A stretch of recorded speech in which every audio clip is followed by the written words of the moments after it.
Boarding हमारी हो गई है। सामान वगैरह जो था हमने बुक करवा दिया है और जो हैंड कैरी था वो मैंने साथ ले ली।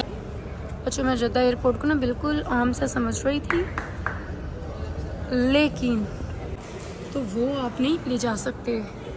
देखिए यहाँ पे फ़ोन भी इन्होंने रखे हुए। भाई इस टाइम पे कौन फ़ोन ख़रीदते, मुझे बताएं ज़रा, और इसकी क्या प्राइस है। वो वाह, सबसे बड़ी बात ये है कि इन्होंने मुझे अभी बताया कि इनके पास वाइट गोल्ड भी अवेलेबल है और इसके ऊपर भी 30% ऑफ लगाया हुआ इन्होंने। ठीक है, लेडीज़ और जेंट्स दोनों वॉचेज़ इनके। अस्सलाम वालेकुम आज यूट्यूब फैमिली, कैसे आप सभी? होप सब ठीक होंगे। मैं बिल्कुल भी ठीक नहीं हूँ। अभी मैं मक्का से जद्दा एयरपोर्ट की तरफ रवाना हुई हूँ और दिल की हालत बयान करना वाकई मुश्किल है। ये वो लम्हा है जिसे मैंने हमेशा सुन रखा था, लेकिन महसूस करना कुछ और ही है। कुछ ही देर में मेरा सफ़र मक्का से जद्दा और जद्दा से पाकिस्तान की तरफ शुरू होने वाला है और ऐसा लग रहा है जैसे मेरा दिल, मेरा वजूद यहीं हरम के आसपास कहीं रुक गया है। मैं सिर्फ जिस्म लेकर वापस जा रही हूँ। काबा को छोड़कर जाना आसान नहीं होता। वो पहली नज़र, वो आखिरी नज़र, वो तवाफ़ की धड़कनें, सजदों में बहते आंसू, वो सब जैसे सीने में ही बस गया है। या अल्लाह, जिसे तूने मुझे अपने घर बुलाकर नवाजा, ऐसे दोबारा बुलाना, बार बार बुलाना, हर बार बुलाना। मेरे दिल को इस घर की मोहब्बत से कभी खाली ना करना। और जब ज़िंदगी की आखिरी वापसी हो तो मेरी मंजिल भी यहीं हो, तेरा घर, तेरा हरम, तेरी रहमतों की छाँव। आमीन। इस वक्त मैं जद्दा एयरपोर्ट पर पहुंच गई हूं और बस कुछ ही देर में मेरी फ़्लाइट पाकिस्तान के लिए रवाना होने वाली है। सफ़र से पहले ख़ास काम जो हमें करना होता है वो है ज़मज़म लेना। यहाँ एयरपोर्ट पर ज़मज़म ख़रीदने के लिए एक मख़सूस काउंटर बना होता है। याद रखिए, ज़मज़म का अलग स्टेशन आम तौर पर चेक इन के बाद या बैगेज ड्रॉप एरिया के करीब होता है और फ़ी मुसाफिर सिर्फ़ एक 5 लीटर का कैन ले जाने की इजाज़त होती है। ये जो लम्हा होता है ना, अपने साथ मक्का और मदीना की खुशबू ले कर जाने का, दिल को छू जाता है। ऐसा लगता है जैसे बरकत अपने बैग में रख रहे हों। अभी मैं अपनी फ़्लाइट का वेट कर रही हूँ और सोचा आप लोगों के साथ कुछ ट्रैवल टिप्स भी शेयर कर दूँ जो वापसी के सफ़र में बहुत काम आती हैं, जो मेरा ज़ाती एक्सपीरियंस है। सबसे पहले अपना पासपोर्ट, बोर्डिंग पास और ज़मज़म की रसीद हमेशा हाथ के बैग में रखें, क्योंकि सिक्योरिटी पर कई बार दिखाना पड़ता है। पानी ज़्यादा पिएं, ख़ास तौर पर जब फ़्लाइट लंबी हो। डिहाइड्रेशन से थकन बढ़ जाती है। और 3 से 4 घंटे पहले आप एयरपोर्ट पर पहुंच जाए और इस तरीके के लगे हुए आप बड़ी बड़ी LCDs के ऊपर जो है ना अपनी फ़्लाइट के वेट करती रहे। ऐसा ना हो कि आप जो है बस मोबाइल में गुम हो जाएं और पता चले आपकी फ़्लाइट जो है वो मिस हो गई। तो आपने ये गलती नहीं करनी। मोबाइल आपका जो है ना चार्जिंग फुल होनी चाहिए। और सबसे जो ज़रूरी चीज़ है ना, वो सफ़र के दौरान सब्र और शुक्र, क्योंकि यही सफ़र को बरकत वाला जो है ना वो बनाता है।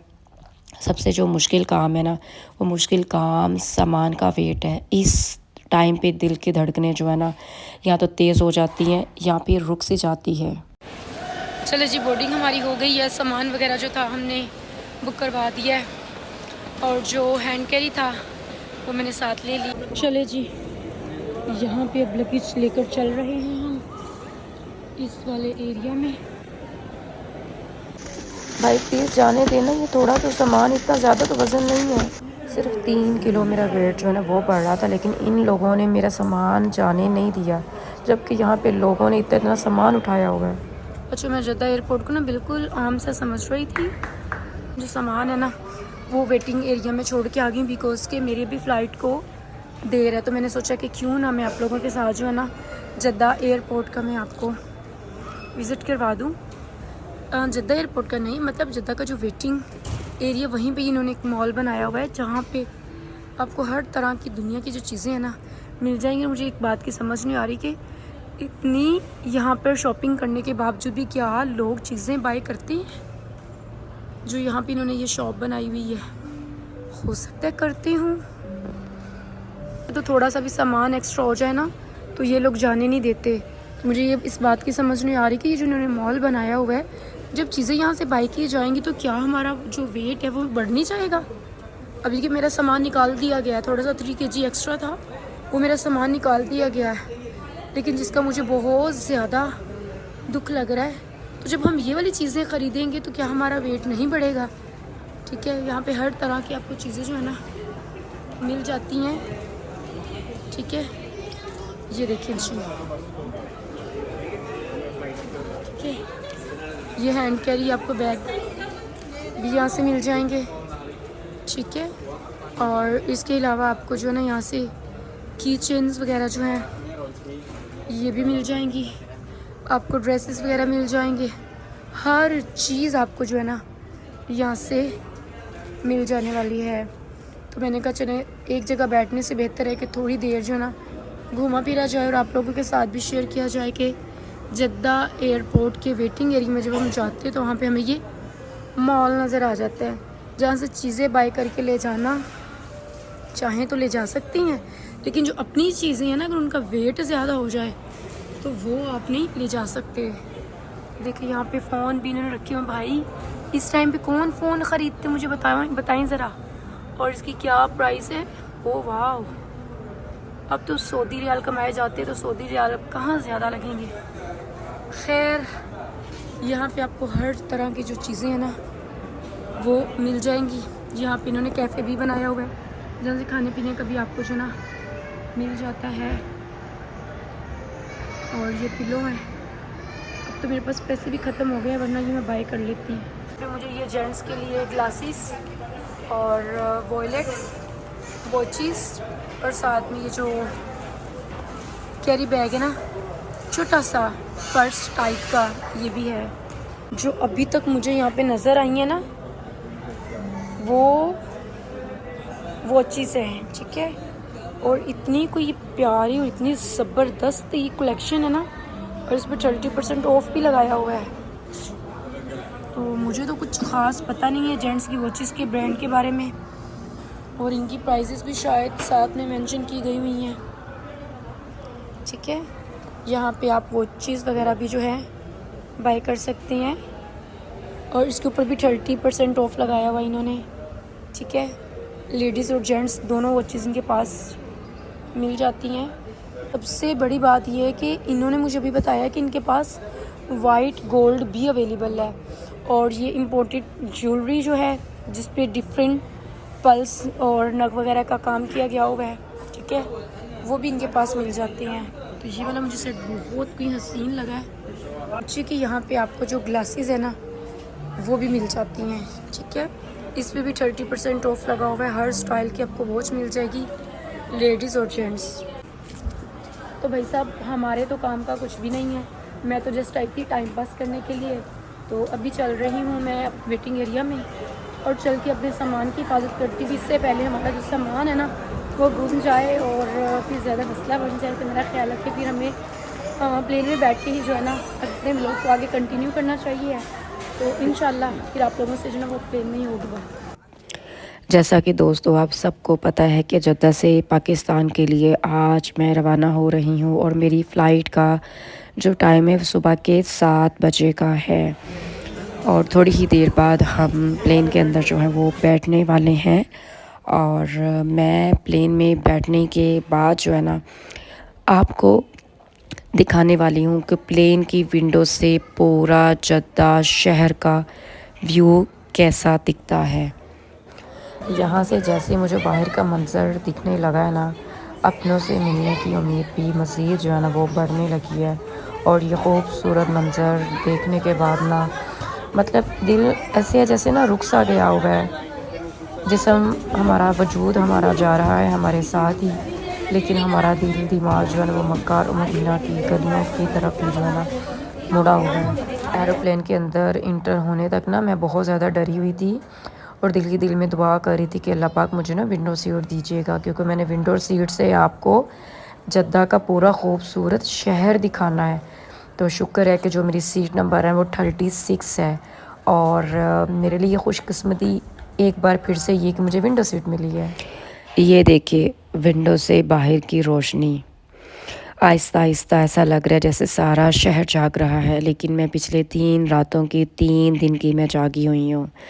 मुझे सूरज की पहली ये किरण बहुत खूबसूरत लग रही है। मैंने प्लेन में बैठते ही इरादा कर लिया कि मेरा सफ़र 4 घंटे का है, जो मैं पिछले 3 रातों से 3 दिन से सोई नहीं।